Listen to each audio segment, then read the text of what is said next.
How's it going, guys? So I already did my review on the World of Remnant that we got this past week on the Great War. I'm really glad we got that information, but it also got me thinking too. It's like, why would they give us a World of Remnant on the Great War now? Does it pertain to this upcoming chapter, chapter 10, that we're going to be getting on Saturday? Or does this foreshadow like where the story is going to be headed? Because I've been thinking about this a lot lately, about this Great War and just how history tends to repeat itself either in fiction or in real life. So my theory for this is like, what if the future of RWBY in future volumes actually leads to us having another Great War within the series? So now, the reason I'm thinking this is because usually what happens in history or in real life is that usually when a war breaks out, war doesn't really settle much initially. Rooster Teeth is giving us this information that the Great War was this huge thing that shaped the World of Remnant. And as we can see right now, the series of RWBY is getting a lot mature, a lot more darker. It seems like we have this like antagonist right now that's starting to divide everyone within like Veil, within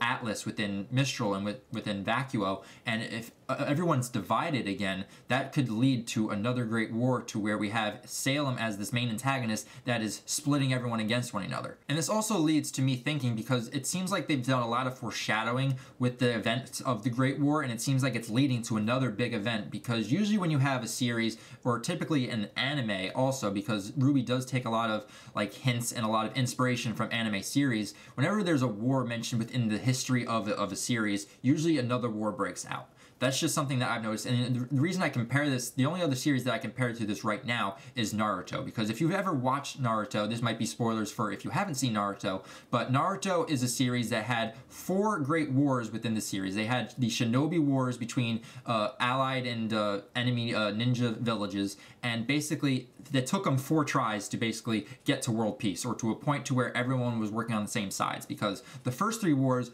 was with every single individual village fighting against one another. They had a few allies here and there, but everyone was fighting with each other. It wasn't until the 4th war that everyone came together for a common enemy. So now this also has me thinking, like, if we follow this trope, or this same event that kind of happened within Naruto, what if in RWBY, like, we already had this great war, but what if everyone, instead of getting divided, they actually come together and fight the common enemy that is Salem? Because right now, she's on like the power move right now. She's on that move where she's trying to acquire these 4 maidens that really no one else knows about. Everyone thinks that they're fairy tales, and if she attains the power of the maidens, that's a huge thing in her back pocket that she can use to actually like shape the world as she sees fit. But not only that, she's after the 4 relics too, and we don't know what type of power these relics hold, what they possess, and what they can do when brought together. All we know is that if you bring these 4 together, you have the power to shape the world as you see fit.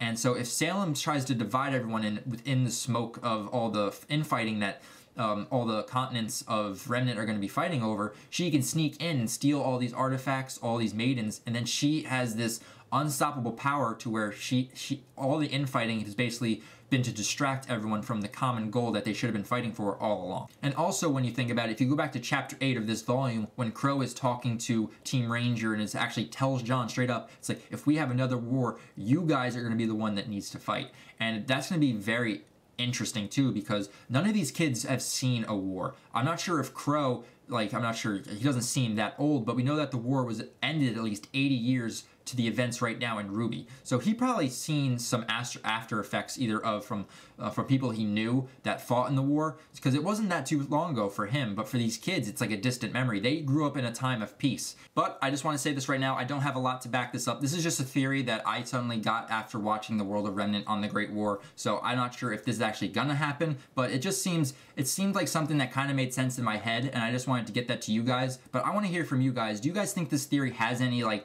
validation to it? Is it possible that we could have another Great War break out within the RWBY series? Or is that something that, like I mentioned, where is it we're just going to have a huge team up between all 4 kingdoms to battle Salem? Or is that like not even another possibility and something else could completely happen? I want to know from you guys, so leave comments down below about what you guys think the future volumes of RWBY hold for us, and what do you think is going to happen to our characters if we do get a Great War as a possibility. So let me know, guys, and if you want to stay up to date on all theories, discussions, reviews, and reactions to RWBY, I do all the sorts. I cover the spectrum. Just subscribe to my channel. We can talk back and forth. But that's it for this video, guys. I hope you enjoyed. Have a great day no matter where you are, and I'll talk with you guys all later. All right, guys. See you later.